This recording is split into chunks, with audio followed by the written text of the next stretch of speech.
Assalamualaikum warahmatullahi wabarakatuh. Salam guru penggerak. Perkenalkan, nama saya Sherly Anggraini. Saya calon guru penggerak angkatan 11 Kabupaten Ogan Komering Ilir dari SMP Negeri 2 Teluk Gelam. Pada aksi nyata modul 1.4 ini, saya dan kedua rekan saya yang ada di SMP Negeri 2 Teluk Gelam melakukan kolaborasi mengenai diseminasi budaya positif. Kegiatan ini kami lakukan pada hari Rabu, tanggal 14 Agustus tahun 2024 di Laboratorium IPA SMP Negeri 2 Teluk Gelam. Berikut cuplikan aksi nyata modul 1.4 diseminasi budaya positif. Selamat menyaksikan. Assalamualaikum warahmatullahi wabarakatuh. Yang saya hormati Bapak Kepala Sekolah, yang saya hormati Ibu-Ibu Wakil Kepala Sekolah, yang saya hormati rekan-rekan guru SMP Negeri 2 Teluk Gelam. Bismillahirrahmanirrahim. Alhamdulillahirabbil alamin. Wassalatu wassalamu ala asrofil anbiya'i wal mursalin wa ala alihi wa sahbihi ajma'in. Amma ba'd. Puji dan syukur tak henti-hentinya marilah kita panjatkan kehadiran Allah Subhanahu wa Ta'ala, yang mana pada pagi hari ini Rabu tanggal 14 Agustus tahun 2024 kita dapat menghadiri kegiatan diseminasi aksi nyata budaya positif. Salawat beriring salam tidak lupa kita sanjungkan kepada Nabi Muhammad Sallallahu Alaihi Wasallam. Semoga kita yang berada di sini mendapatkan syafaatnya di yaumil akhir. Amin ya rabbal alamin. Bapak Ibu hadirin yang kami hormati, ada persusunan acara diseminasi aksi nyata budaya positif Rabu 14 Agustus 2024 adalah sebagai berikut. Yang pertama, pembukaan. Maka untuk membuka kegiatan kita pada pagi hari ini, bersama-sama kita melafazkan basmalah. Bismillahirrahmanirrahim. Acara yang berikutnya menyanyikan lagu Indonesia Raya. Bapak Ibu hadirin kami mohon untuk berdiri.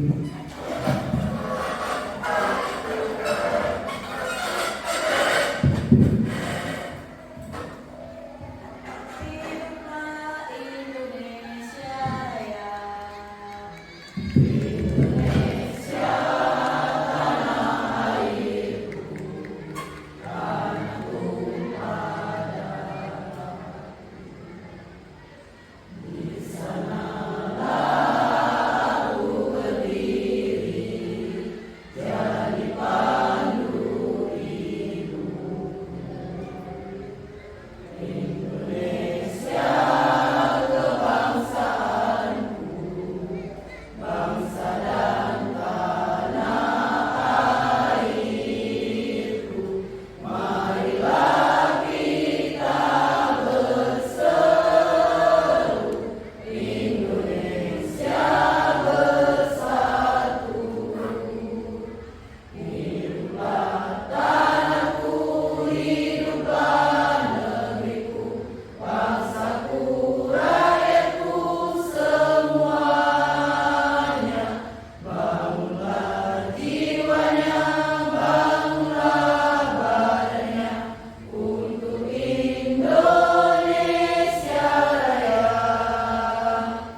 Kedokteran Yosyaman dipersilakan.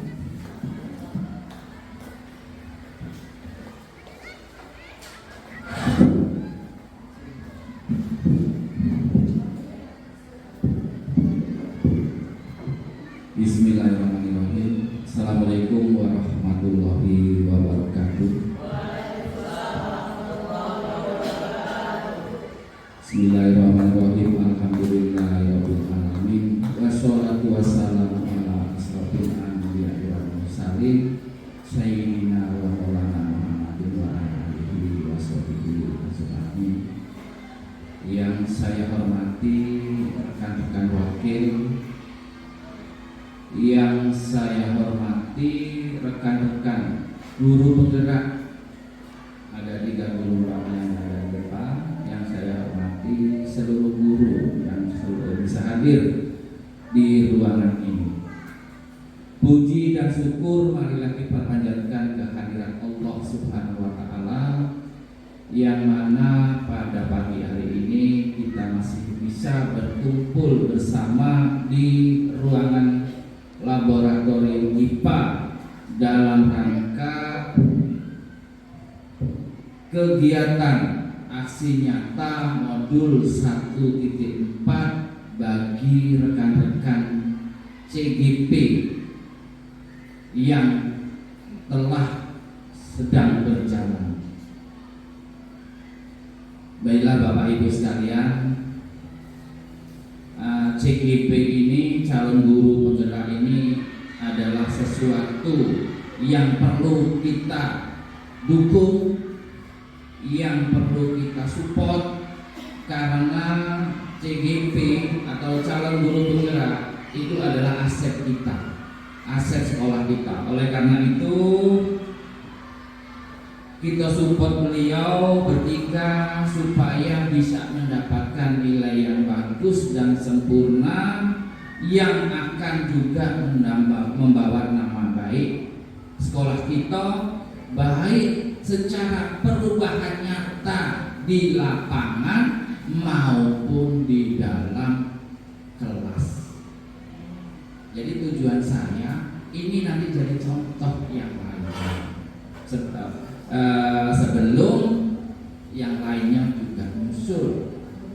Dan saya juga sangat berharap, dan saya juga sangat berharap bagi Bapak Ibu yang hadir di sini, baik itu PNS maupun P3K, yang umurnya belum 50 tahun segeralah mendaftar.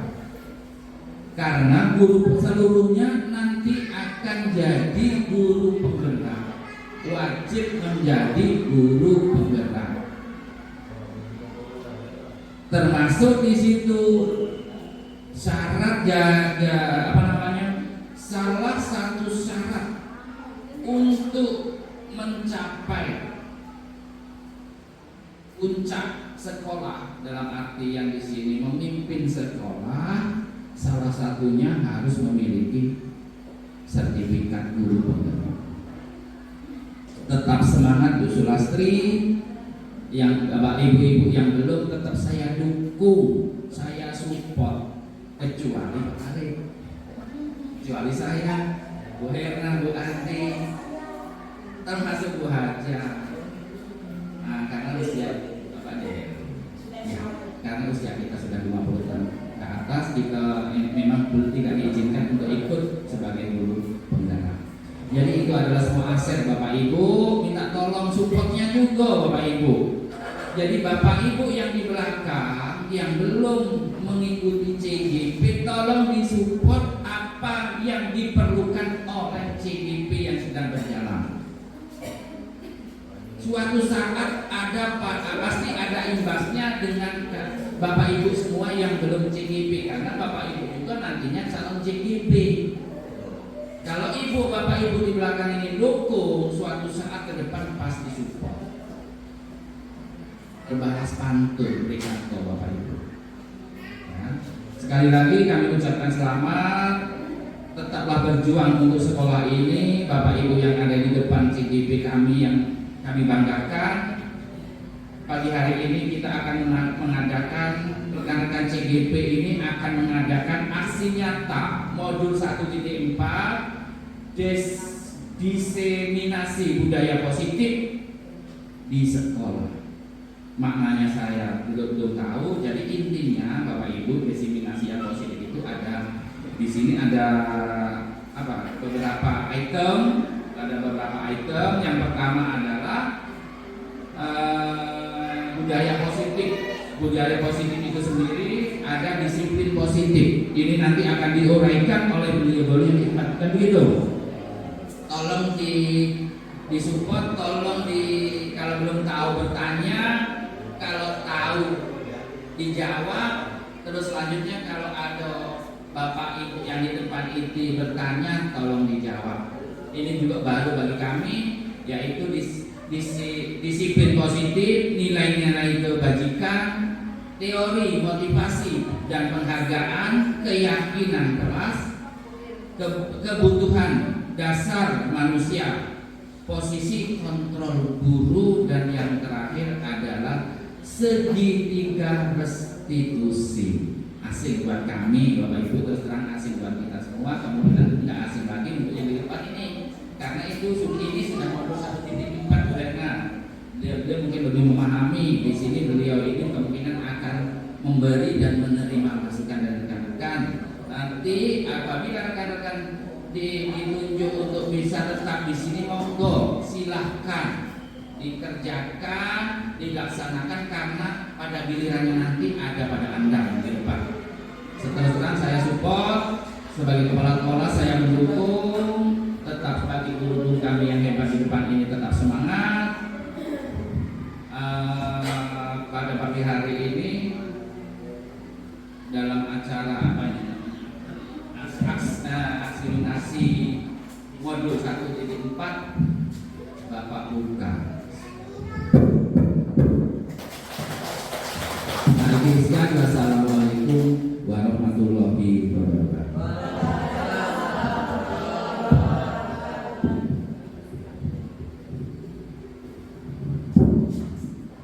Terima kasih kepada Bapak Dr. Andes Yahman yang sudah memberikan sambutannya. Selanjutnya doa kami mintakan kepada yang terhormat Bapak Muhammad Arif SPD kami persilakan.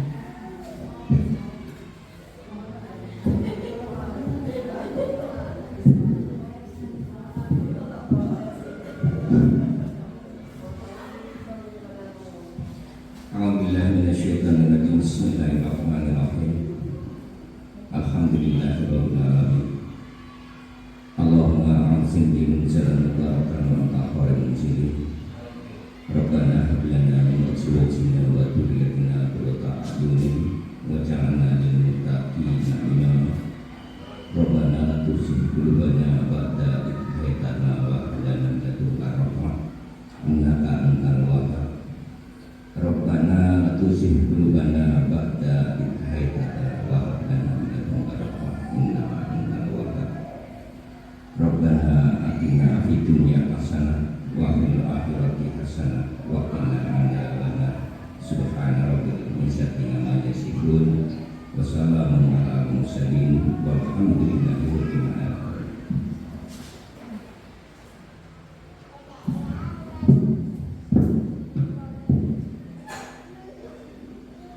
Dengan berakhirnya doa tadi, maka berakhir pula acara pembukaan diseminasi aksi nyata budaya positif. Selanjutnya marilah kita tutup acara hari ini dengan melafalkan hamdalah. Alhamdulillah. Baiklah, saya selaku pembawa acara mohon maaf atas segala kesalahan. Terima kasih atas segala perhatian. Billahi taufiq wal hidayah. Wassalamualaikum warahmatullahi wabarakatuh.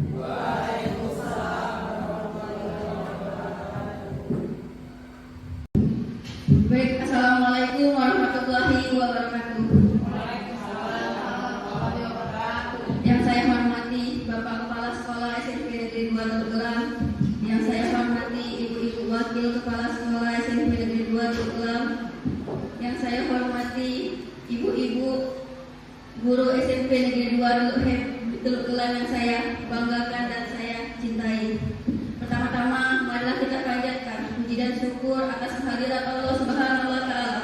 Karena berkat karunia-Nya lah kita dapat berkumpul di sini dalam kegiatan diseminasi aksi nyata modul 1.4 dari kami calon guru penggerak angkatan ke-11 Kabupaten Ogan Komering ini. Pertama-tama saya mengucapkan terima kasih yang sebanyak-banyaknya kepada Bapak Ibu yang telah berkenan hadir di acara kami pada kegiatan aksi nyata kami ini. Di sini kami berdiri di sini bukan karena kami merasa hebat Bapak Ibu. Kami berdiri di sini bukan kami merasa bangga. Kami di sini berdiri di sini kami hanya ingin belajar Bapak Ibu. Kami hanya ingin membagikan pengalaman kami. Kami hanya ingin menyalurkan apa yang telah kami dapat selama kami mengikuti kegiatan guru penggerak ini.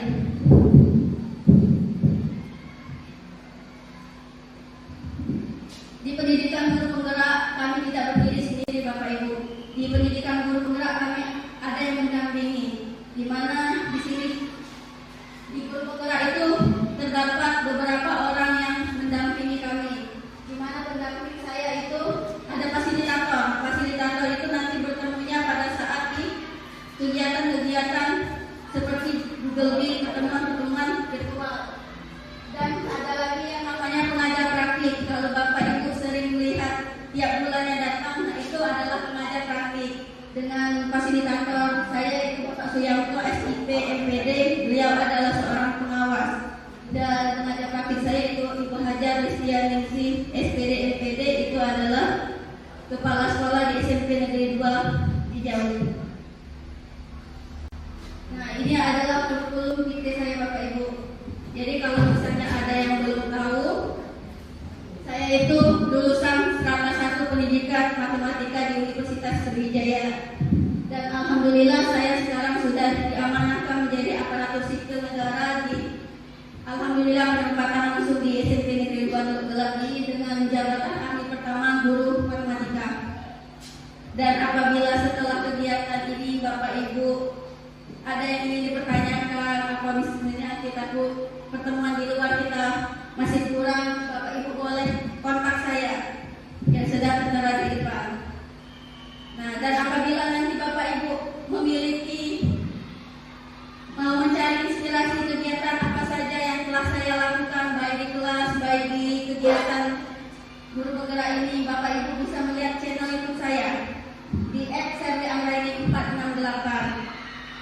Dan ini adalah jurnal kegiatan-kegiatan kami selama kami mengikuti guru penggerak. Bisa atau boleh dicek di jurnal tersebut. Apabila kalau misalnya nanti Bapak Ibu ingin ikut guru penggerak, boleh cek di situ. Di situ sudah lengkap dari kegiatan pertama sampai terakhir. Nah, di guru penggerak kami mengenal dengan namanya jargon salam guru penggerak. Bergerak, tergerak, dan menggerakkan. Saya berharap saya berdiri di sini, saya bisa menggerakkan Bapak Ibu sekalian untuk melakukan budaya positif yang ada di sekolah ini. Saya yakin sebenarnya kita itu sudah melakukan yang namanya budaya positif, tapi masih ada yang kurang tahu budaya positif itu yang seperti apa. Nah, di sini kami akan menyampaikan budaya positif itu, menjelaskan kembali budaya positif itu yang seperti apa.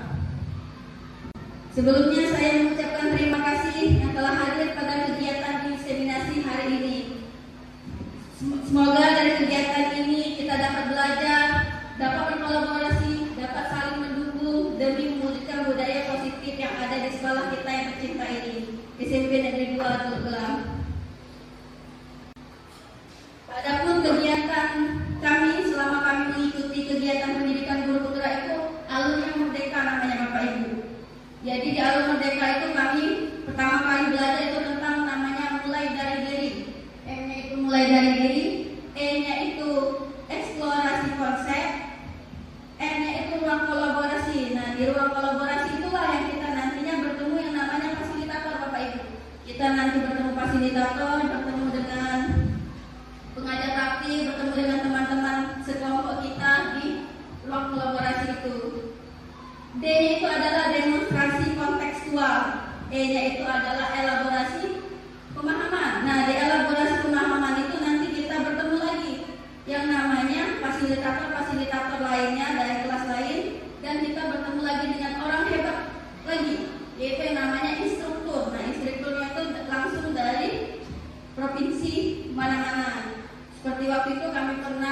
dari Provinsi Bali, nah kemarin itu dari Lampung, pernah jadi juga dari Bandung. Dan E-nya K-nya itu adalah koneksi akar materi, dan yang terakhir itu aksi nyata. Nah, sebagai penutup kegiatan modul kami, biasanya kami itu melakukan yang namanya aksi nyata. Dan hari ini kami melakukan aksi nyata, yaitu diseminasi kegiatan tentang budaya positif. Nah, di kegiatan guru penggerak ini kami ada 3 modul, dan yang pertama ini adalah modul yang terdiri dari 4 bagian. Yang bagian pertama itu tentang filosofi pendidikan menurut Ki Hajar Dewantara. Dan yang kedua itu peran dan nilai guru penggerak. Sebenarnya saya yakin ibu-ibu sekalian ini sudah ada nilai dan peran guru penggerak itu. Namun karena belum tahu dan belum mengikuti ini, jadi tidak tahu kalau diri kalian itu sebenarnya ibu-ibu sudah ada nilai guru penggerak itu. Selanjutnya visi guru penggerak. Nah, visi guru penggerak, kalau misalnya ibu-ibu kemarin mengikuti acara pendampingan, kemarin sudah disinggung tentang visi guru penggerak, apa saja visi kami dan apakah visi kami itu selaras dengan visi sekolah. Dan selanjutnya adalah budaya positif. Nah, di budaya positif inilah yang nantinya saya akan memaparkan materi yang akan saya lakukan. Nah, di pertama tadi kan saya sudah menyinggung tentang filosofi pendidikan menurut Ki Hajar Dewantara. Filosofi pendidikan menurut Ki Hajar Dewantara itu terbagi beberapa ya. Jadi menurut Ki Hajar Dewantara, anak itu bukan tabula rasa. Maksudnya itu anak itu bukanlah kertas kosong.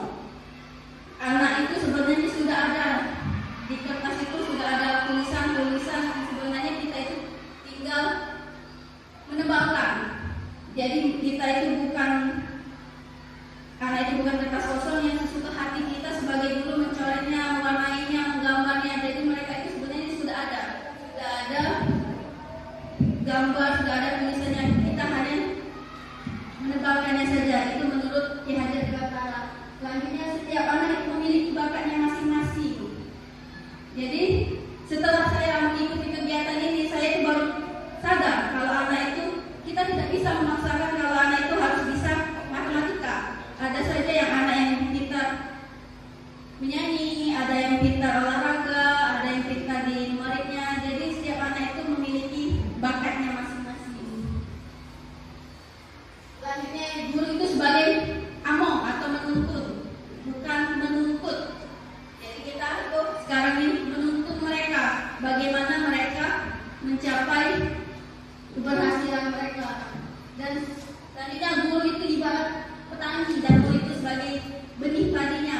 Maksudnya di sini guru itu petani dan siswa benih padi. Jadi kalau misalnya kita menanam benih padi, maka yang tumbuh akan juga benih padi. Kalau kita menanam benih jagung, maka yang akan tumbuh adalah benih jagung. Mengapa seperti itu? Dan bagaimana cara kita biar si benih tadi tumbuh? Caranya kita sebagai petani tadi, kita harus menyiapkan lahan yang luas, lahan yang bagus, tanah yang subur, air yang cukup, pupuk yang bagus. Biar apa? Biar si benih tadi bisa tumbuh dan berkembang sesuai yang kita harapkan. Dan selanjutnya, pendidikan budi pekerti. Nah, setelah itu siswa itu harus kita ajari dengan sesuai kodrat alamnya. Jadi setiap anak itu, Bapak Ibu, lahirnya tidak di latar belakang yang sama. Ada yang ngomongnya orang tuanya yang kurang, ada yang orang tuanya berlebihan tapi keluarganya tidak harmonis, ada yang semuanya ada tapi ya kita lihat dengan kodrat alamnya. Ada yang lingkungannya mendukung, ada yang lingkungannya kurang mendukung. Jadi kita sesuaikan dengan kodrat alamnya atau dengan latar belakangnya seperti apa. Dan itu kodrat zaman. Nah, jadi sekarang kita sedang berada di zaman modern yang serba canggih. Jadi kita itu harus menuntun mereka bagaimana mereka menggunakan modernisasi yang sekarang ini. Selanjutnya, pembelajaran itu yang berpihak pada murid. Jadi bukan lagi siswa yang melihat kita, tapi sebaiknya sekarang ini guru itu sebagai amongnya, menuntunnya agar mereka bisa mendapatkan materi-materi yang sesuai dengan tujuan kita. Ini berikut adalah konsep penting di budaya positif. Nah, ada berapa konsep penting? Itu perubahan paradigma kontrol, dan selanjutnya disiplin positif, nilai kebajikan itu universal, kebutuhan dasar manusia, motivasi perilaku manusia, keyakinan kelas. Nah, saya yakin Bapak Ibu yang waktu itu pernah ambil PMM tentang keyakinan kelas pasti sudah belajar modulnya, sudah belajar cara buat keyakinan kelas. Nah, di situ ada 5 posisi kontrol dan segitiga restitusi. Ini berikut adalah konsep penting di budaya positif. Nah, ada berapa konsep penting? Itu perubahan paradigma kontrol, dan selanjutnya disiplin positif, nilai kebajikan itu universal, kebutuhan dasar manusia, motivasi perilaku manusia, keyakinan kelas. Nah, saya yakin Bapak Ibu yang waktu itu pernah ambil PMM tentang keyakinan kelas pasti sudah belajar modulnya, sudah belajar cara buat keyakinan kelas. Nah, di situ ada 5 posisi kontrol dan segitiga restitusi. Nah, di budaya positif itu yang seperti apa? Budaya positif itu terciptanya lingkungan yang positif yang terdiri dari warga sekolah yang saling mendukung, saling belajar, saling bekerja sama, sehingga tercipta kebiasaan-kebiasaan baik yang akan menjadi karakter yang baik, dan pada akhirnya dari kebiasaan dan karakter yang baik itu akan membentuk budaya positif. Jadi lingkungan positif itu kita yang ciptakan. Jadi dari kita yang saling belajar, saling bekerja sama, muncullah namanya lingkungan yang positif. Kalau lingkungan itu positif, jadi lingkungan itu aman. Kalau lingkungan aman, lingkungan itu nyaman, lingkungan itu menyenangkan, sehingga murid itu dikasih kesempatan, dikasih kebebasan untuk belajar, dikasih kesempatan mereka untuk proses, dikasih kesempatan mereka untuk salah. Jadi tidak apa-apa mereka bersalah, namun dari setelah itu mereka dapat belajar lagi dari kesalahan-kesalahan yang mereka buat. Jadi selama siswa itu merasa senang, siswa itu merasa nyaman, dia bisa menerapkan budaya positif itu. Namun kalau siswa itu merasakan tekanan, jadi dia itu mendapat tekanan, jadi proses pembelajaran itu sulit. Nah, jadi tugas kita itu untuk mencabut gangguan-gangguan yang ada pada anak tadi, yang bisa menghalangi potensi pengembangan diri mereka.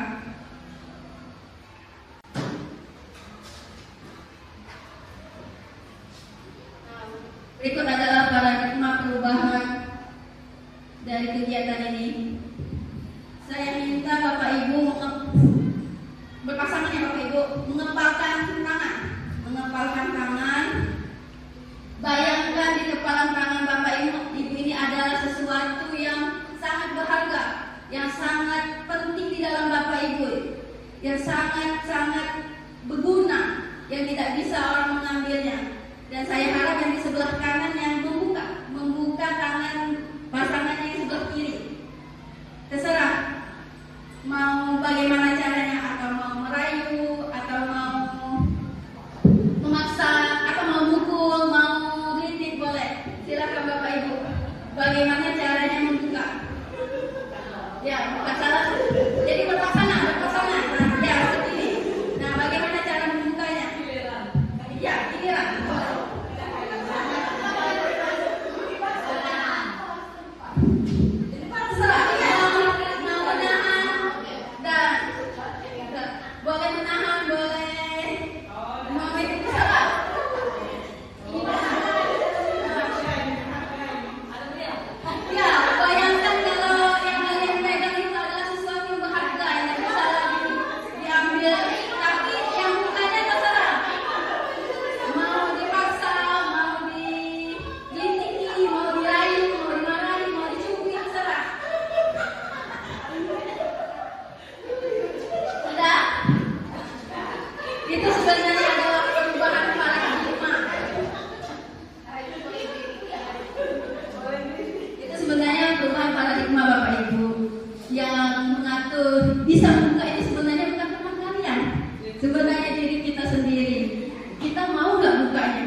menurut Dr. William Glazer itu banyak namanya miskonsepsi antara makna kontrol itu sendiri.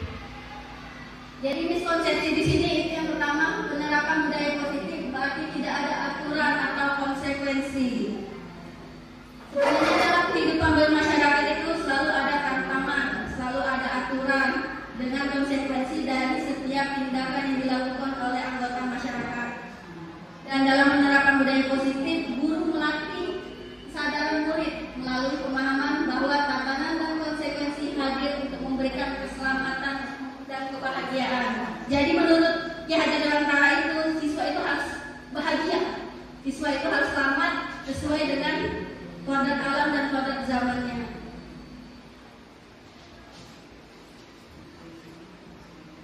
Dan selanjutnya miskonsepsi yang kedua itu dengan membuat keyakinan kelas dan ditempel di depan kelas maka sudah cukup. Nah, jadi sebenarnya buat keyakinan kelas ditempel itu masih kurang. Jadi bukan hanya sekedar ditempel, tapi masih harus ada tindak lanjut dari apa yang telah dibuat, apa yang telah disepakati. Dan setelah itu harus ada konsekuensinya. Mereka buat itu apa dan harus ada refleksinya. Jadi penjelasannya, kesadaran hadir dari dalam diri, jadi itu bersifat internal. Dan sementara hukuman dan penghargaan itu berupa suatu penghargaan dan konsekuensi maupun apresiasi semuanya hadir dari luar diri yang diberikan oleh orang lain. Jadi Bapak Ibu mau kasih konsekuensi, Bapak Ibu mau kasih hukuman, itu adalah bentuk dari diri kalian sendiri. Dan itu untuk menghadirkan kesadaran diri dibutuhkan konsisten dari seluruh komunitas sekolah dan sistem pendukung untuk melakukan tindak lanjut, memastikan konsekuensi dijalankan dengan bertanggung jawab dan diskusi atau refleksi setiap saat. Jadi kita itu kalau kita sudah buat itu jangan hanya sekedar ditempel sudah, tapi kita harus ada refleksinya, refleksi dari kegiatan yang telah kita lakukan. Dan langkah-langkah dalam menghadirkan kesadaran itu merupakan salah satu contoh melatih murid dan guru lain berpikir lambat menggunakan bagian dari otak luhurnya. Dan selanjutnya semua masalah berkaitan dengan budaya positif diselesaikan dengan restitusi. Nanti materi tentang restitusi akan disampaikan oleh rekan saya yang lain. Jadi miskonsepsi di sini itu tidak semua budaya positif itu selesai dengan restitusi. Nanti ada permasalahan-permasalahan yang tidak bisa diselesaikan dengan restitusi. Jadi segitiga restitusi itu merupakan salah satu pendekatan disiplin positif untuk menyelesaikan permasalahan siswa terkait pelanggaran aturan. Pendekatan ini menekankan pada dialog, tanggung jawab, pemulihan dan alih-alih hukuman. Nanti tentang restitusi akan dijelaskan lebih lanjut pada sesi berikutnya. Dan selanjutnya, semua masalah yang berkaitan dengan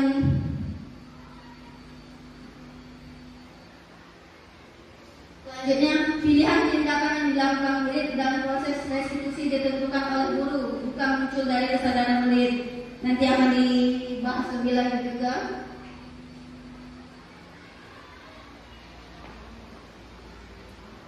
Nah, ini adalah perubahan paradigma dari stimulus respon ke stimulus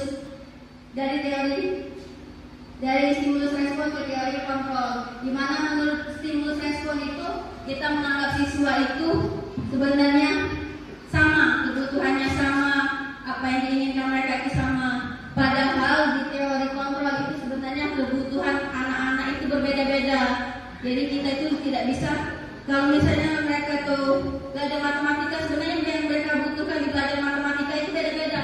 Ada yang hanya sebatas bisa menghitung, ada yang ingin bisa sampai pembagian perkalian.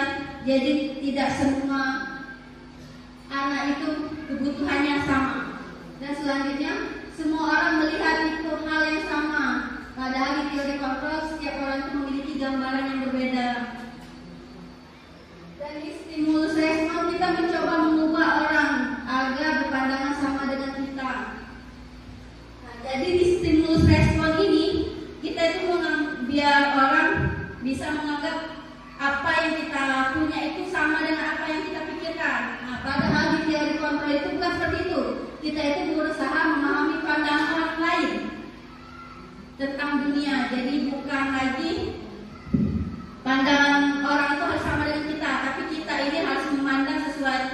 sesuai dengan dunia, tentang dunia ini apa. Selanjutnya, perilaku buruk itu dilihat sebagai suatu kesalahan. Nah, padahal di teori kontrol itu semua perilaku itu memiliki tujuan. Jadi nanti ada materi tentang kebutuhan dasar. Jadi setiap perilaku buruk itu, misal orang mencuri, sebenarnya orang mencuri itu kita tidak bisa mengatakan dia itu salah, walaupun sebenarnya perilakunya itu salah. Tapi kita lihat tujuan dia melakukan itu karena apa. Makanya nanti ada teori tentang 5 kebutuhan dasar manusia.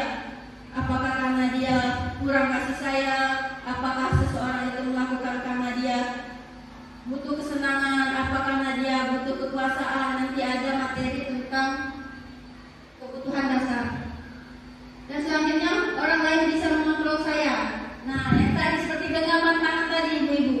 Jadi sebenarnya orang lain itu tidak bisa mengontrol bapak ibu. Jadi bapak ibu mau membuka, mau tidak, itu sebenarnya mengontrol itu adalah diri kita sendiri. Itu menurut si teori kontrol tadi. Selanjutnya, saya bisa mengontrol orang lain dan Anda tidak bisa mengontrol orang lain. Nah, itu menurut stimulus respon itu.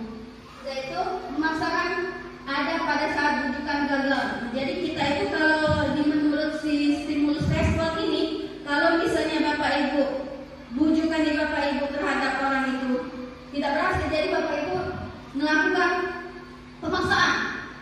Sudah dibujuk tidak mau, sudah dirayu tidak mau, jadi bapak ibu melakukan paksaan. Nah, itu menurut si stimulus respon.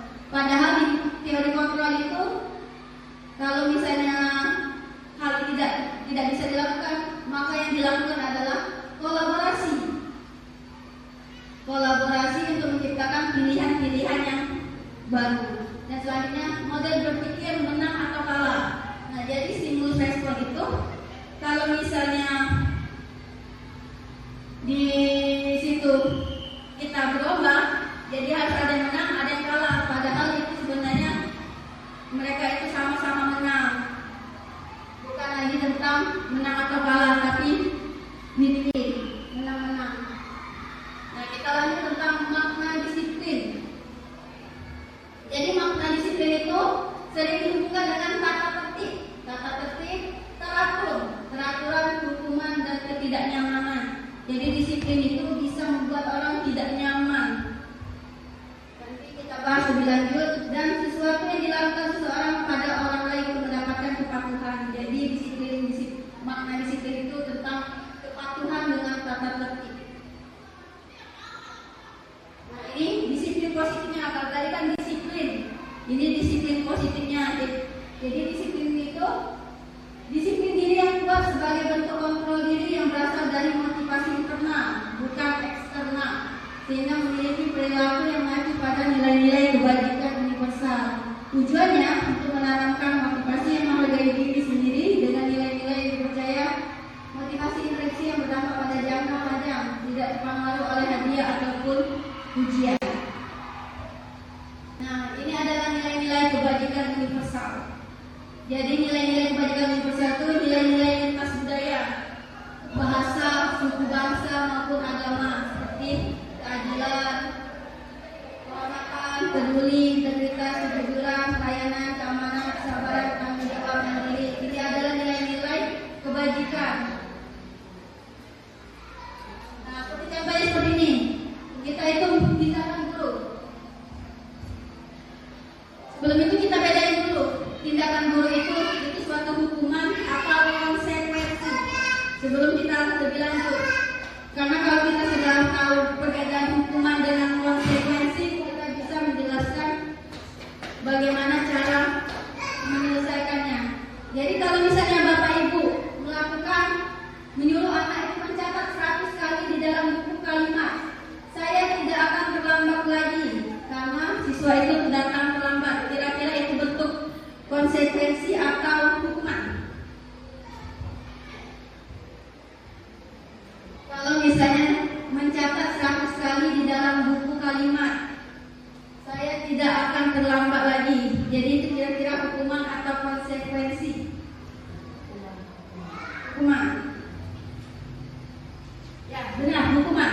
Jadi kalau kita menyuruh mereka mencatat itu bentuk hukum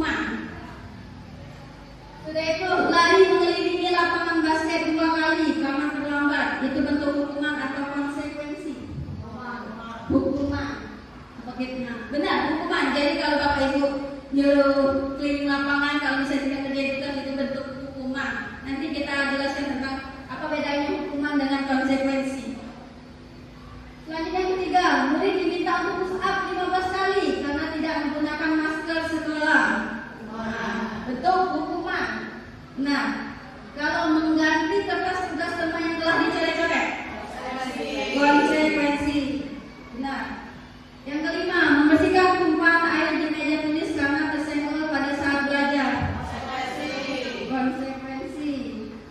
Yang keenam, meminta murid tidak mengenakan sepatu seharian di sekolah karena tidak mengenakan sepatu hitam, hukuman. Jadi hukuman.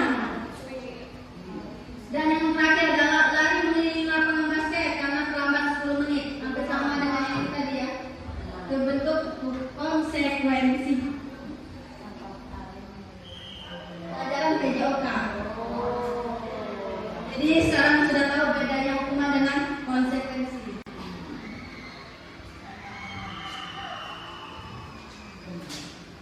Nah, nilai-nilai kebajikan itu, orang itu memiliki sifat-sifat dengan tujuan yang ingin dicapai setiap individu.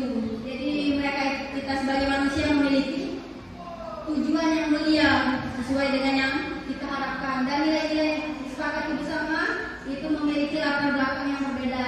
Jadi menurut Dr. William Glazer tadi menyatakan bahwa setiap perbuatan memiliki suatu tujuan, dan selanjutnya di analogi itu mengungkapkan bahwa dengan mengaitkan nilai-nilai kebajikan diyakini seorang, maka motivasi hidupnya yang akan terbangun. Jadi sebenarnya nilai-nilai kebajikan kita itu sudah ada di kurikulum sekarang, yang namanya kurikulum merdeka, di mana nilai-nilai kebajikan itu sudah tertanam di namanya profil pelajar Pancasila.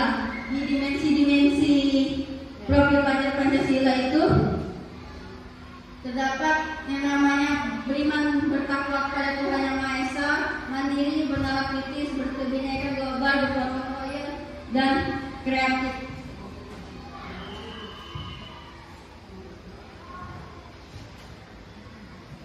Selanjutnya, nah, tadi kan sudah bahas tentang nilai-nilai kebajikan. Ada nilai keamanan, ada nilai keselamatan, ada nilai-nilai kedisiplinan. Nah, di sini saya akan bertanya, kira-kira kalau misalnya kita mempunyai peraturan kembalikan barang ke tempatnya, kira-kira itu nilai kebajikan seperti apa? Meminta kita membuat peraturan kembalikan barang ke tempatnya. Nilai kebajikannya apa? Kalau kita membuat peraturan kembalikan barang ke tempatnya, atau kita meminjam barang dan barang itu kita kembalikan, kira-kira nilai kebajikan seperti apa? Tanggung jawab, benar sekali. Jadi kita itu kalau nilai kebajikan di situ berupa tanggung jawab. Kalau peraturannya dilarang mengganggu orang lain, kira-kira nilai kebajikannya apa? Mengganggu, dilarang mengganggu orang lain. Apa? Dilarang mengganggu orang lain.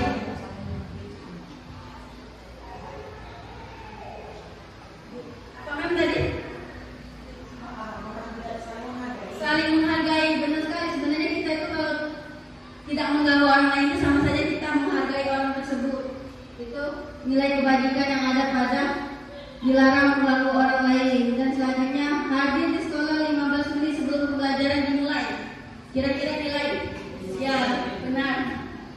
Disiplin waktu. Jadi nilai kebajikan di situ ialah disiplin waktu. Selanjutnya, dilarang melakukan kekerasan.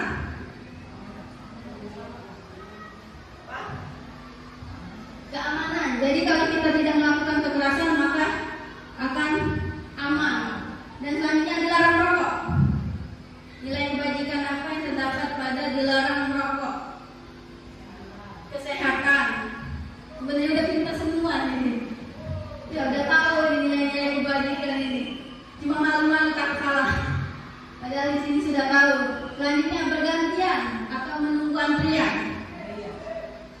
Kira-kira nilai kebajikan yang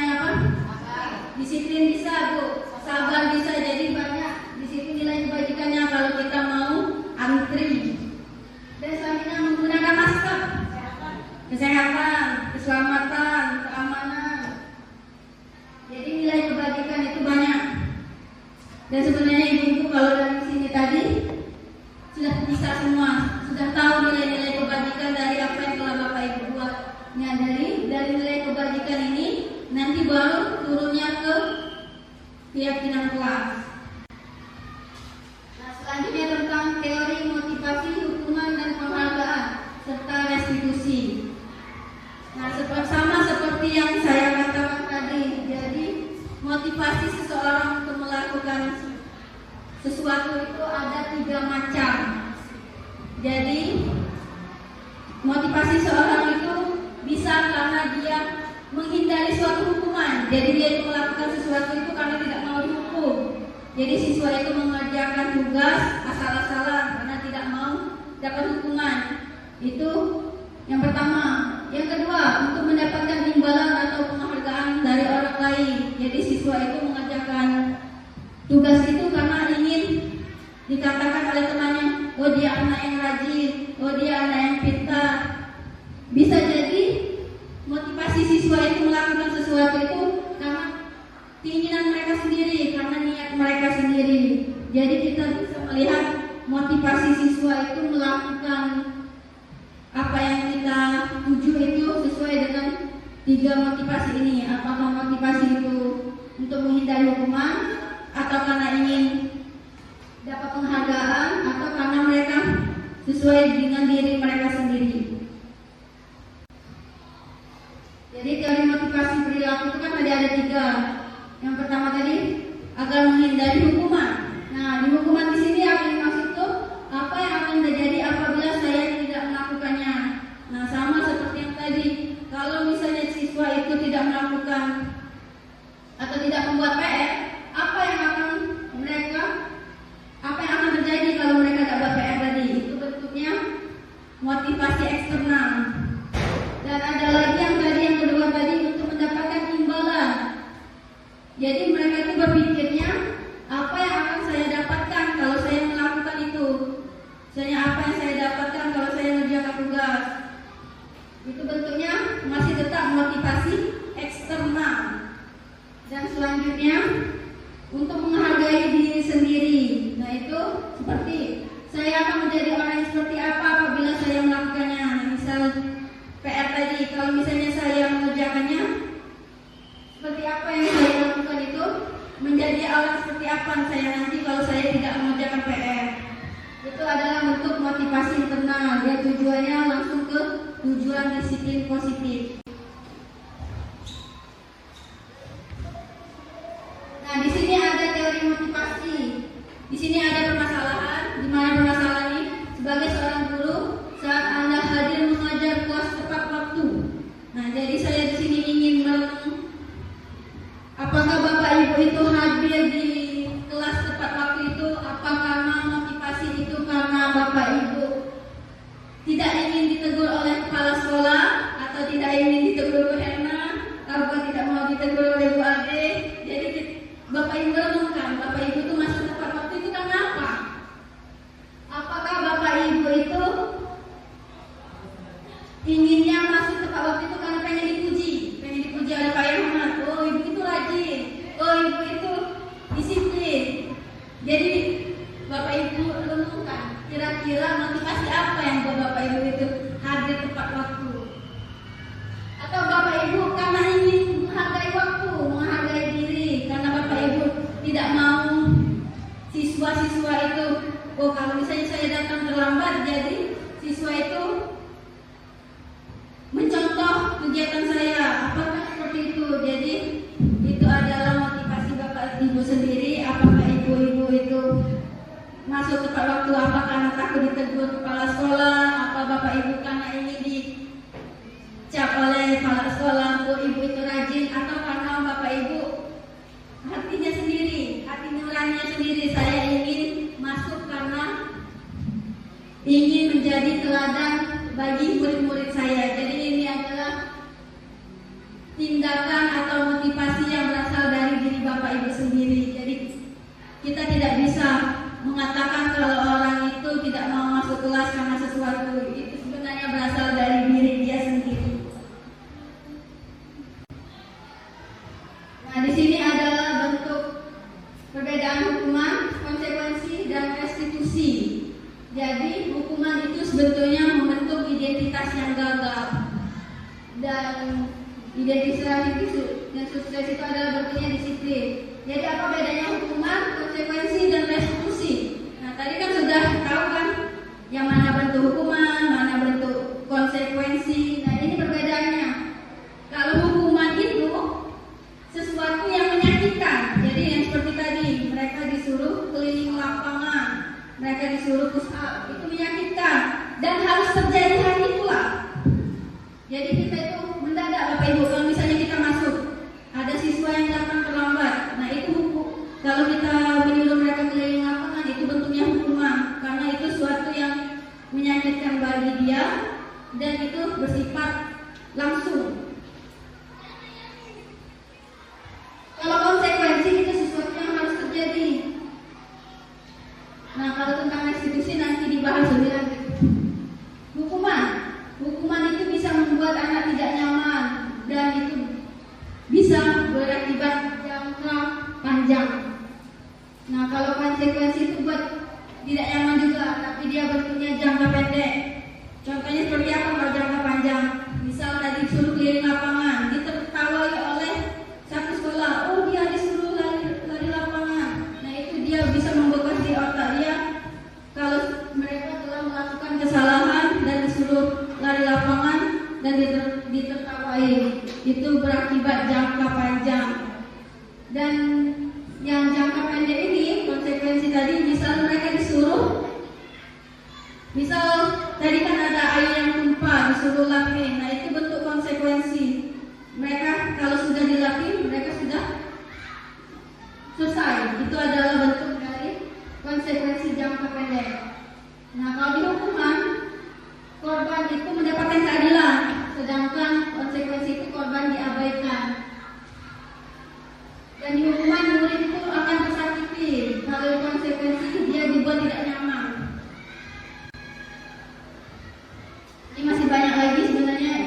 Ada yang perilaku pasif agresif meningkat dan kekuatan hanya bertahan dalam jangka waktu pendek. Nah kalau di hukuman tadi peraturan adalah kamu harus. Jadi kalau misalnya kita menghukum, mereka itu harus melakukannya. Tapi kalau di konsekuensi tadi, kita menanyakan kalau misalnya mereka melanggar aturan, misal mengeluarkan baju, apa yang mereka dapatkan kalau mereka mengeluarkan baju? Misal kalau mereka tidak memakai kaos kaki, apa yang mereka dapatkan kalau mereka tidak memakai kaos kaki? Itu bentuk konsekuensi dari apa yang telah mereka lakukan. Dan hukuman itu bersifat negatif. Kalau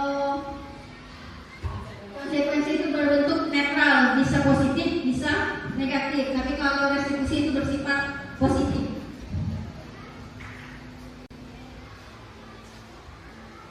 Selanjutnya ini adalah tentang hukuman dan penghargaan. Di sini ada kasus lagi. IPA kurang menguasai pelajaran matematika sehingga pada saat pelajaran tersebut berlangsung dia lebih banyak berdiam diri atau menggambar di buku pelajarannya. Pada saat guru matematikanya Pak Seno menanyakan pertanyaan, IPA menjadi gugup dan tak sengaja menjatuhkan tas dari kursi, serta tiba-tiba menjadi gagap pada saat berupaya menjawab. Seluruh kelas pun tertawa melihat perilaku IPA yang bicara tergagap dan terkejut tersebut. Pak Seno pada saat itu membiarkan teman-teman IPA menertawakan IPA yang tergagap dan malu luar biasa, dan malahan meminta IPA untuk maju ke depan dan berdiri di depan kelas sambil menunjuk hidungnya karena tidak bisa menjawab pertanyaan Pak Seno. Kelas makin gaduh dan anak-anak pun tertawa melihat IPA di depan kelas memegang ujung hidungnya. Kira-kira dari kasus ini, perbuatan Pak Seno itu baik tak?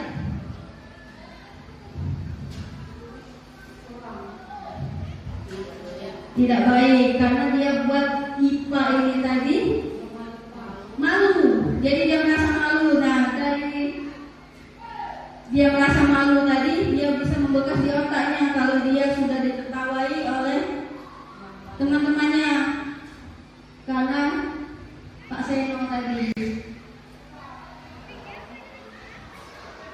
Di sini ada perbedaan hukuman, konsekuensi dan restitusi. Jadi dari yang banyak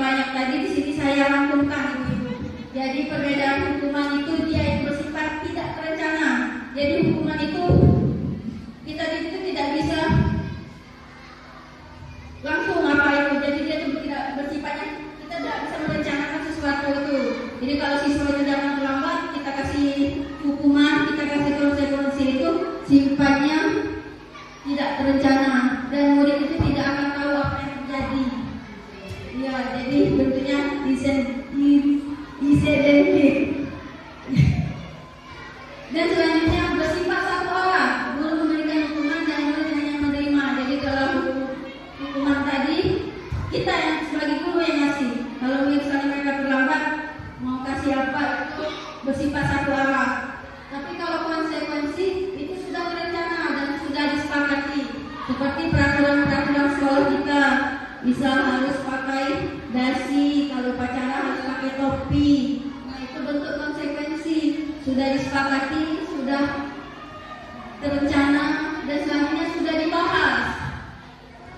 Peraturan-peraturan kita itu sudah dibahas, sudah disetujui.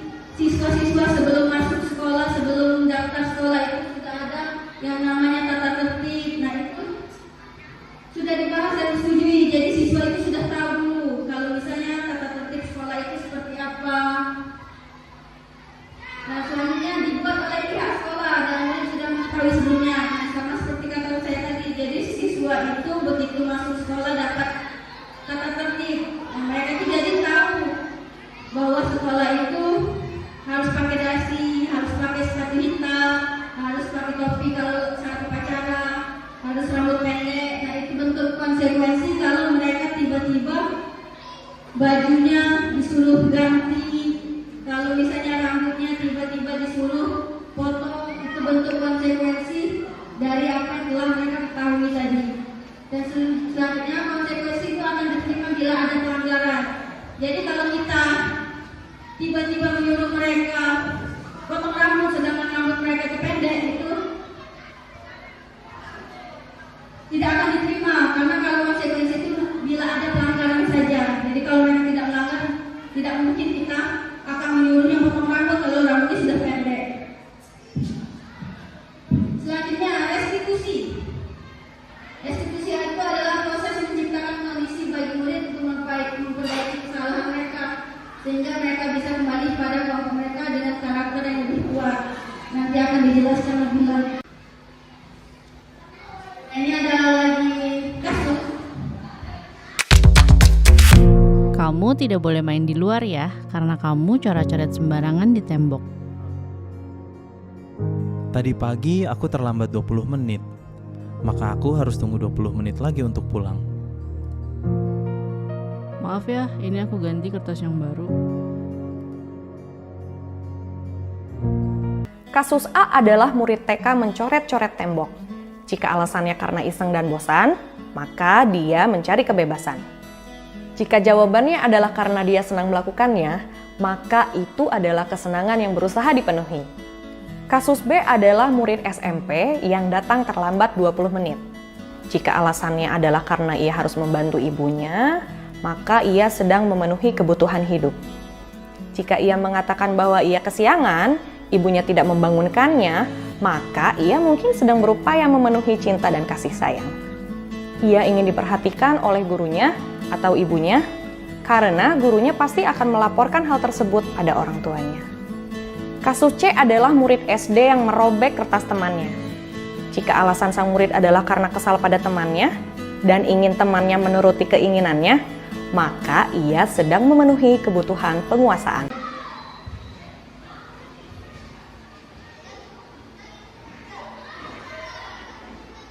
Nah, jadi ada yang namanya lagi sendiri itu dihukum oleh penghargaan. Jadi Bapak Ibu selama ini kita mengasih penghargaan itu adalah salah satu bentuk hukuman juga. Jadi saat kita berulang kali menjadikan hadiah kepada anak-anak agar berlaku tanggung jawab, sebenarnya kita itu berasumsi mereka tidak bisa melakukannya.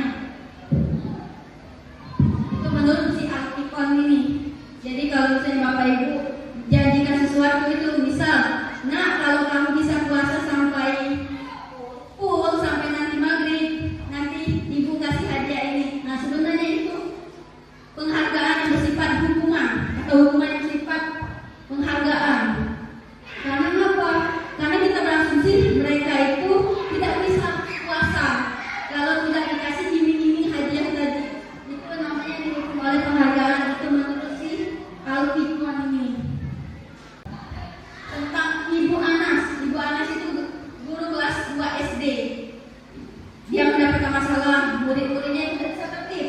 Jadi anak SD itu sebelum masuk kelas itu baris. Dari baris tadi karena lama, jadi namanya anak SD karena lama, jadi Ibu Anas ini menerapkan yang namanya ngasih bintang, stiker bintang kalau mereka itu mau lulus. Siapa yang merapi duluan dia masuk, dapat bintang. Itu Bu Anas terapkan. Tapi setelah beberapa minggu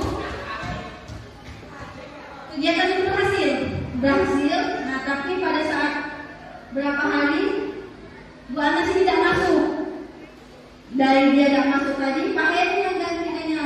Tapi Pak Heru tidak tahu kalau misalnya Bu Anas itu ngasih stiker bintang bagi anak yang masuk.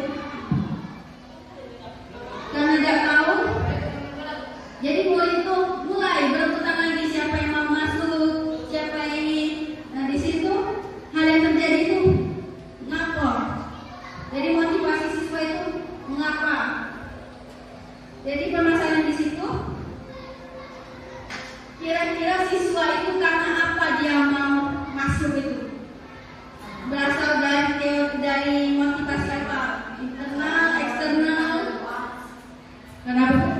Karena imbalan dari bintang Bu Anas. Nah, jadi karena iming-iming bintang oleh Bu Anas tadi, dia mau melakukan sesuatu baris di depan kelas dengan rapi tadi dia dapat bintang. Nah, tapi pas saya udah tahu di situ, jadi yang hancur lagi. Dan selanjutnya itu katanya itu kira-kira dari yang dilakukan Bu Anas nih, ada cara lain agar siswa itu bisa baris tanpa diiming-imingkan sesuatu. Atau seperti ini aja Bapak Ibu, kalau misalnya Ibu seperti Bu Bayu ya punya anak kecil, kira-kira kalau tidak diiming-imingkan hadiah, bisa nggak anak itu melakukan sesuatu? Atau bisa nggak Ibu itu tanpa iming-iming anak itu bisa melakukannya? Jadi di sini kita merenungkan kembali kira-kira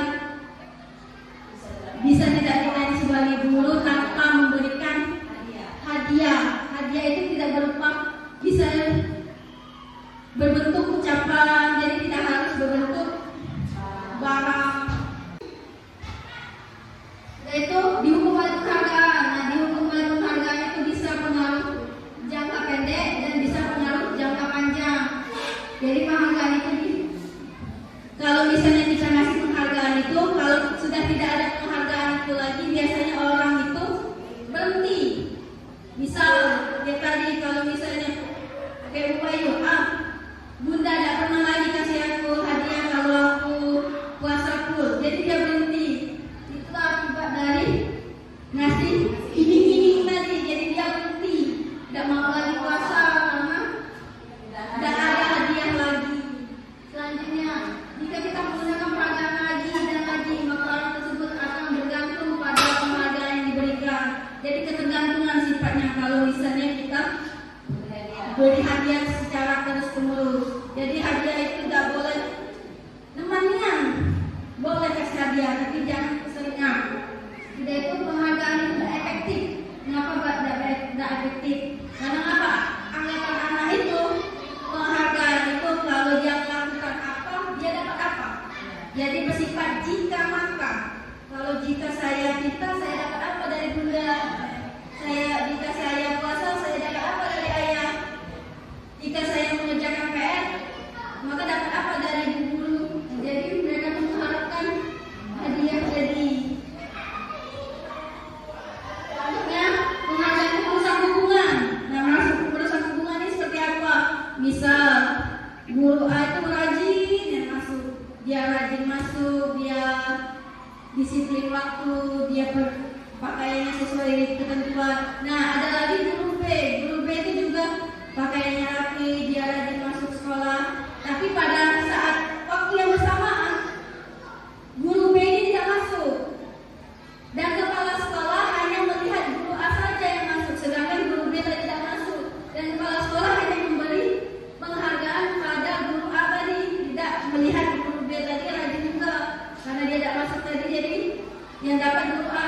Padahal sama-sama rajin,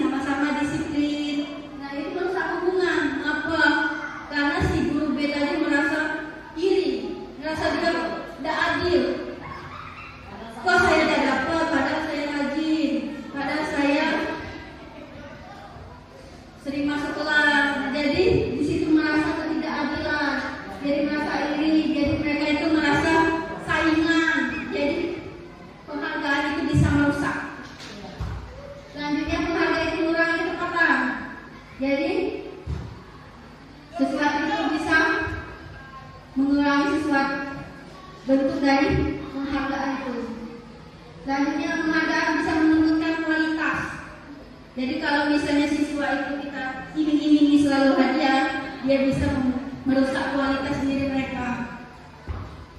Dan selanjutnya penghargaan itu bisa mematikan kreativitas.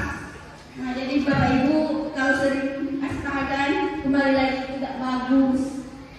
Walaupun sebenarnya Bapak Ibu itu ngasih penghargaan itu bukan karena mereka itu apa, biar kita tuh bentuk motivasi mereka, sebenarnya itu salah. Jadi setelah ini saya baru tahu kalau penghargaan secara terus-menerus itu salah, karena itu sebuah hukuman. Selanjutnya penghargaan itu menghukum yang tadi seperti judulnya, dan motivasi dari berupa implisit. Dan selanjutnya tadi kan judulnya ada tadi teori motivasi, hukuman dan penghargaan. Nah, ini adalah materi saya yang terakhir tentang restitusi. Di sini saya hanya membahas sedikit restitusi itu apa, nanti akan dibahas selanjutnya oleh rekan saya. Jadi restitusi itu ibu-ibu proses kolaborasi mengajarkan murid untuk mencari solusi untuk masalah mereka. Jadi kita itu mencari solusinya dan bantu mereka. Mereka itu pengen seperti apa, mereka itu melakukan itu karena apa. Jadi bagaimana mereka harus memperlakukan orang lain, itu menurut si Gozen tadi. Dan restitusi itu bukan untuk menebus kesalahan, namun untuk belajar dari kesalahannya dan hubungannya. Dan selanjutnya restitusi itu memperbaiki hubungan. Jadi dari restitusi tadi siswa itu bisa baikkan. Sebenarnya Bapak Ibu itu sudah melakukan restitusi nih, sudah mendamaikan anak itu sudah termasuk restitusi. Tapi ada bagian yang hilang. Nanti ada namanya segitiga restitusi. Ada 3 bagian. Dan selanjutnya restitusi itu tawaran, bukan paksaan. Jadi kalau misalnya siswa itu kelahi, kita bisa menanyakan apa tawarannya. Jadi itu bersifat paksaan. Dan selanjutnya restitusi itu menuntut mereka untuk melihat ke dalam diri mereka itu seperti apa. Bu Ana, selaku guru piket, melaporkan jika salah satu siswa di kelas 7E sering tidak masuk sekolah. Setelah dikonfirmasi, ternyata siswa tersebut tidak masuk sekolah karena sering dibully oleh Asni Dewi Sapitri. Asni mengakui jika ia telah melakukan perbuatan membuli temannya Fahri sampai tidak masuk sekolah. Dan berikut penyelesaian kasus menggunakan segitiga restitusi bersama Asni. Asni, kamu tahu kenapa ibu memanggilmu? Tahu Bu, ibu memanggil saya karena saya telah membuat keributan di kelas, yaitu membuli Fahri. Ya, ibu tahu bahwa setiap orang itu pernah melakukan kesalahan, dan kamu bukanlah orang satu-satunya yang pernah melakukan hal itu. Tapi ibu harap dari kesalahan kamu dapat mengambil hikmah dan pelajarannya dan tidak mengulangi hal itu lagi. Kalau boleh tahu, kenapa kamu melakukan hal itu? Saya membuli karena saya merasa jika hal itu biasa saja Bu, tidak mengakibatkan hal yang fatal seperti ini dan tidak membuat keributan yang bisa merusak mental orang. Walaupun begitu, tindakan kamu dapat merugikan orang lain. Di sini ibu tidak mencari kesalahanmu, tetapi ibu mau mencari solusi terhadap permasalahan yang telah kamu buat. Iya Bu, saya meminta maaf. Ya, ibu mengerti. Walaupun seperti itu, apa yang kamu ingat dengan keyakinan kelas yang sudah kita sepakati di kelas? Iya Bu, saya ingat salah satu keyakinan kelas kita adalah saling menghormati dan menghargai dan tidak melakukan keributan di kelas. Ya, benar sekali. Setelah ini, apa yang akan kamu lakukan untuk memperbaiki kesalahan kamu? Saya akan meminta maaf kepada Fahri, mematuhi keyakinan kelas dan tidak akan mengulangi perbuatan itu lagi. Ya, baiklah, ibu menghargai hal yang akan kamu lakukan. Semoga hal ini tidak terulang lagi untuk kamu dan untuk teman kelasmu. Ya Bu, terima kasih. Ya. Dari kegiatan ini mungkin itu saja yang dapat saya sampaikan. Apabila ada kegiatan-kegiatan dari banyak ini,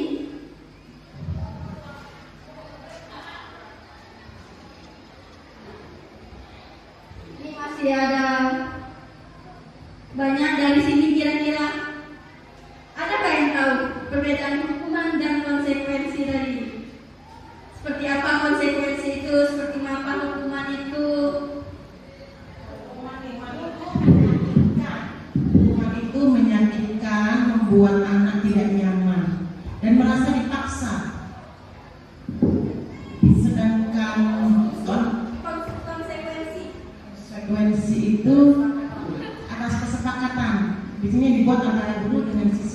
konsekuensi itu.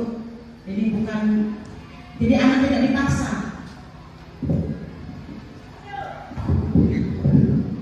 Terima kasih. Ada pendapat lain?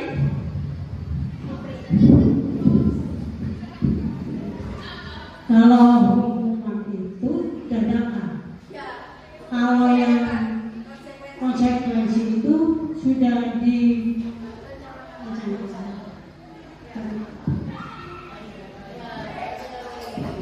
Ya, bagus sekali ya. Jadi hukuman itu kata Ibu Pri bersifat mendadak. Ya, benar itu mendadak. Jadi kalau kita lihat siswa itu melakukan kesalahan, dia dapat PR, mendadak kita emosi, mendadak kita pengen menghukum dia mendadak. Nah, itu bersifat mendadak.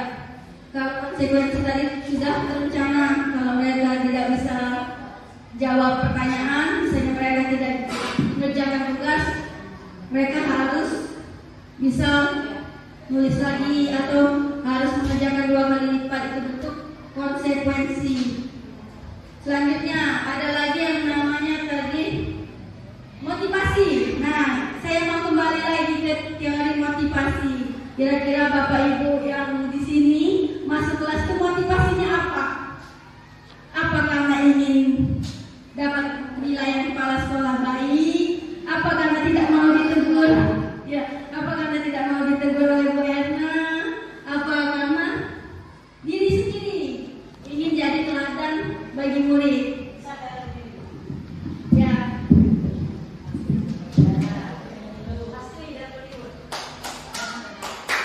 Sebenarnya kita harus sadar dengan dirinya sendiri bahwa di dalam diri kita punya rasa tanggung jawab dengan apa yang harus kita lakukan diri kita sebagai guru. Jangan hanya karena yang lain-lain. Jadi kalau blueprint yaitu dari diri sendiri, bagaimana kita menghargai siswa, bagaimana kita menghargai waktu. Ada pendapat lain?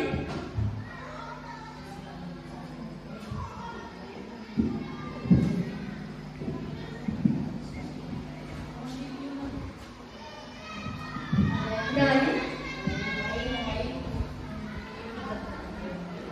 Ada lagi?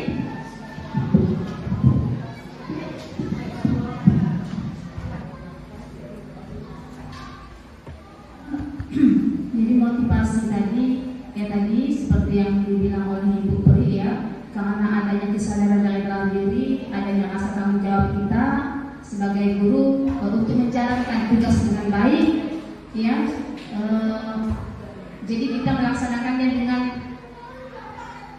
ya sesuai harapan kita, keinginan kita ya, sesuai dengan apa yang sudah ya sesuai dengan tugas kita. Nah, kita laksanakan dengan baik.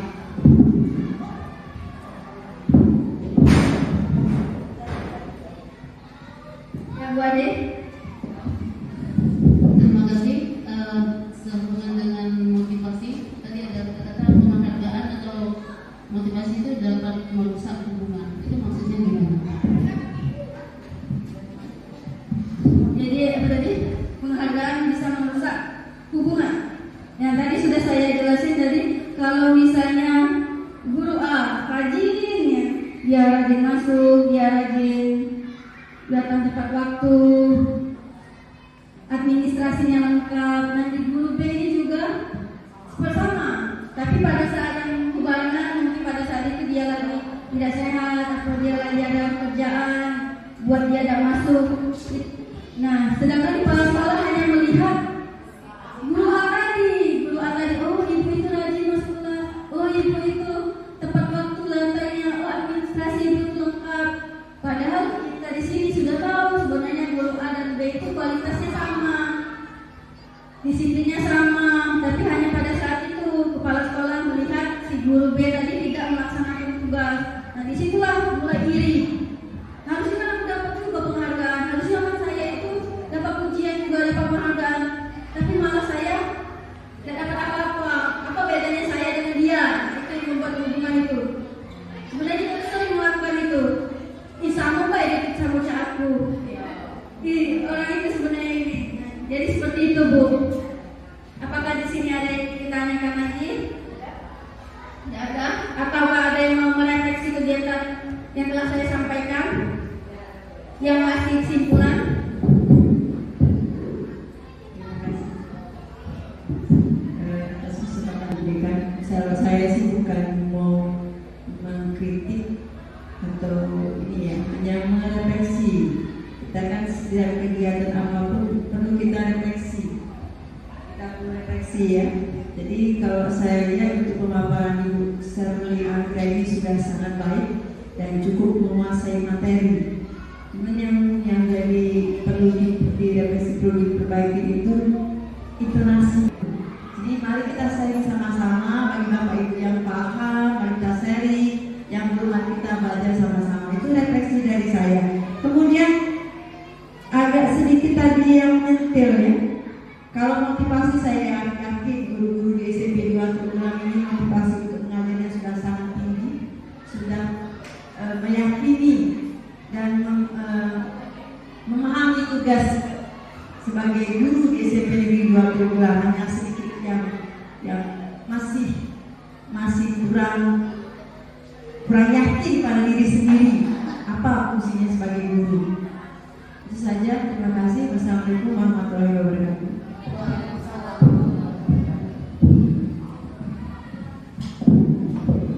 Terima kasih atas refleksinya Bu Herna. Semoga dari kegiatan saya ini saya bisa lebih belajar lagi. Sebenarnya ini baru pertama kali Bu saya jadi pemateri, jadi ada kebetulan. Jadi biasanya megang itu cuma saat upacara. Itu saja setahun sekali Bu. Jadi apabila saya menghafalkan terlalu cepat, itu karena materinya sangat padat. Jadi saya sudah mencampurkan nomor HP kalau misalnya Ibu nanti mau sharing-sharing apa yang ada tentang teori motivasi, disiplin tadi boleh kita sharing di luar. Dan apabila saya ada kata-kata yang kurang berkenan, saya mohon maaf karena saya di sini masih belajar ibu-ibu. Saya di sini masih belajar dan jam terbang saya masih kurang. Saya mohon dari kegiatan ini, saya mohonnya bantuan bimbingannya Bu Ade agar saya bisa lebih mumpuni lagi dalam kegiatan-kegiatan yang seperti ini. Saya selaku calon guru penggerak angkatan ke-11 mohon maaf apabila dari perkataan dan pemaparan saya ada yang salah. Pada Allah saya mohon ampun. Saya akhiri dengan wabillahi taufiq wal hidayah. Wassalamualaikum warahmatullahi wabarakatuh.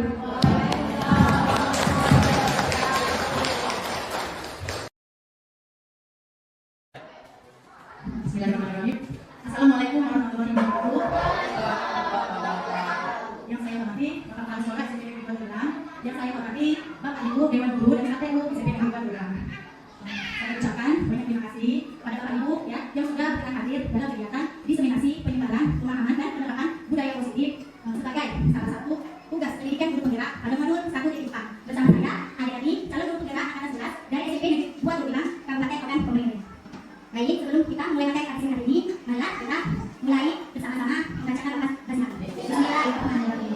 Karena hari ini kita sedikit sebentar, coba Bapak Ibu silakan berdiri.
Pada video kasus kedua ini, Aji merupakan siswa kelas 9 dan sering datang terlambat sehingga banyak pelajaran yang tertinggal. Dari kasus di atas, langkah-langkah restitusi yang saya jalankan adalah yang pertama, menstabilkan identitas. Saya menegaskan bahwa berbuat kesalahan itu manusiawi. Tahap yang kedua adalah memvalidasi tindakan, mendiskusikan alasan Aji terlambat. Alasannya adalah bergadang main HP. Tahap yang terakhir adalah menanyakan keyakinan, membahas pentingnya disiplin dan menghargai waktu. Kedua kasus menunjukkan efektivitas metode segitiga restitusi dalam menyelesaikan masalah siswa, dan pendekatan ini membantu siswa memahami kesalahan mereka serta menemukan solusi secara mandiri. Penting bagi setiap peserta didik untuk mengembangkan dan menjaga disiplin diri agar dapat meraih kesuksesan yang lebih besar dalam hidup. Peran kita sebagai guru sangat sentral dalam proses tersebut. Maka penerapan disiplin positif melalui segitiga restitusi menjadi penting dikuasai setiap pendidik.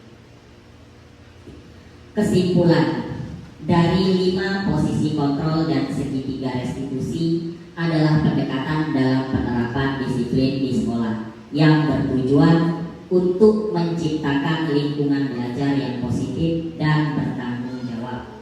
Posisi manajer dan metode segitiga restitusi dianggap paling efektif dalam membentuk siswa menjadi individu mandiri dan bertanggung jawab.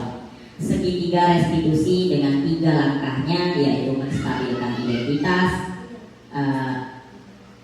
memvalidasi tindakan yang salah, dan menanyakan keyakinan, itu berfokus pada pemulihan hubungan dan pengembangan disiplin positif. Pendekatan ini pun sejalan dengan filosofis Ki Hajar Dewantara tentang menciptakan siswa yang merdeka. Dengan menerapkan konsep-konsep ini, pendidik dapat membantu siswa mengembangkan disiplin diri, kemampuan menyelesaikan masalah, dan menjadi anggota masyarakat yang lebih baik, berfokus pada pengembangan karakter serta nilai-nilai positif jangka panjang. Sebelumnya tadi Ican buka dengan pantun, Bapak Ibu. Biar adol, Ican tutup lagi dengan pantun. Siap ya? Angin sepoi membawa damai, daun berjatuhan di sepanjang jalan. Budaya positif kita tegakkan bersama.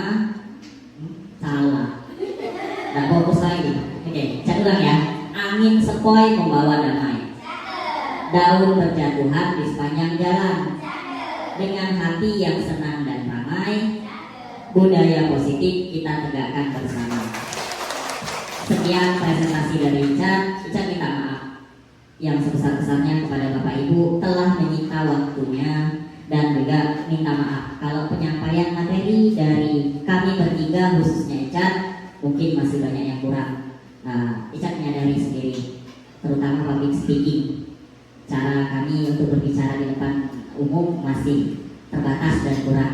Ica minta maaf.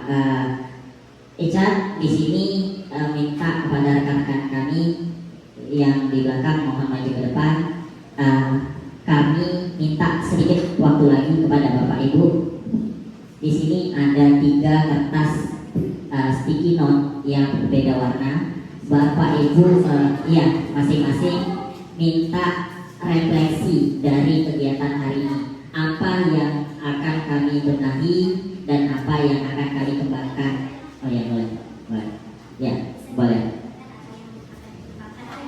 Ya, apa yang akan ditingkatkan dari kami. Ya.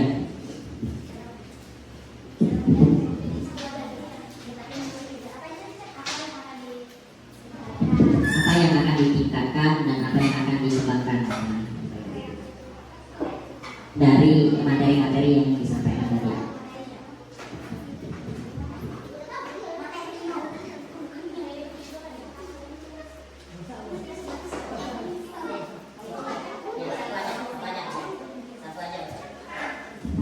Satu saja tidak apa-apa.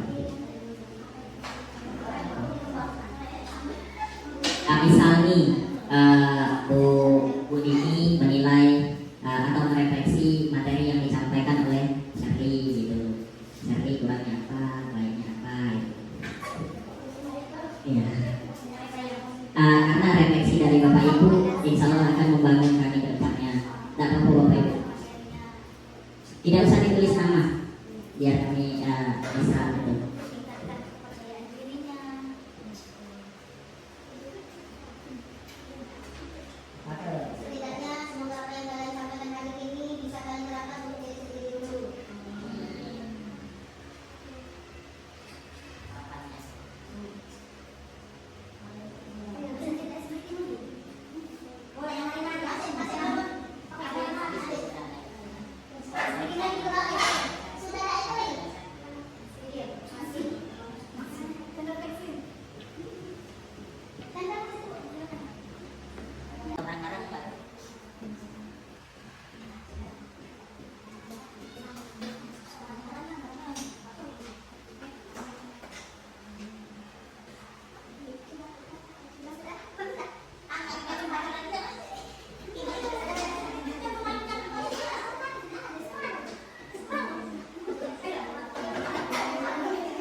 Baik, terima kasih Bapak Ibu atas refleksinya.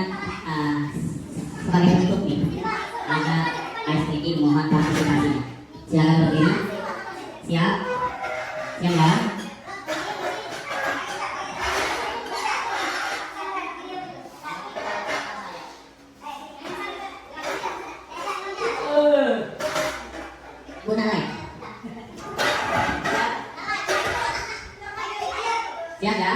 Oke, 1, 2.